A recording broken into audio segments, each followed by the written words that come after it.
நான் ஒரு black colour கண்ணாடி போட்டு இந்த உலகத்தை பார்த்தேன் அப்படின்னா இந்த வேர்ல்டு ஃபுல்லாகவே எனக்கு பிளாக்காக தான் தெரியும். அப்படி இல்லை க்ரீன் கலர் போட்டு நான் பார்க்குறேன் அப்படின்னா க்ரீனாக தான் தெரியும். அப்படி இல்லை என்ன கலர் போட்டு பார்க்குறேனோ அந்த கலரில் தானே நம்ம வியூ இருக்கும் கரெக்டாக. ஸோ அந்த மாதிரி ஒரு பர்சன்கிட்ட பேசுகிறதுக்கு முன்னாடியே அந்த பர்சன் இப்படி தான், அவங்க கேரக்டர் இப்படி தான், ஸோ மற்றவங்க சொல்கிறதெல்லாம் வச்சு நம்ம அந்த பர்சனை ஜட்ஜ் பண்ணோன்னு வச்சுக்கோங்களேன். அவங்கக்கிட்ட சப்போஸ் குட் கேரக்டர்ஸ் இருந்தாலுமே, குட் ஆட்டிடியூட் இருந்தாலுமே நம்மளுடைய மைண்ட் அதை அக்செப்ட் பண்ணுமா? கண்டிப்பாக பண்ணவே பண்ணாது.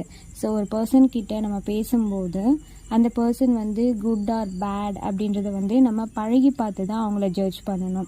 அதை விட்டுட்டு மற்றவங்க சொல்கிறாங்க அப்படின்றதுக்காக அந்த பர்சன் நல்லவங்களாகவே இருந்தாலுமே நம்ம ஒரு தனியாக கிளாஸஸ் போட்டு அவங்கள பார்க்கும்போது நம்மளுடைய வியூ என்றைக்குமே மற்றவங்களுடைய அந்த ஜட்ஜ்மெண்ட்டில் தான் இருக்குமே தவிர நம்மளுடைய ஓன் ஜட்ஜ்மெண்ட்டில் இருக்காது.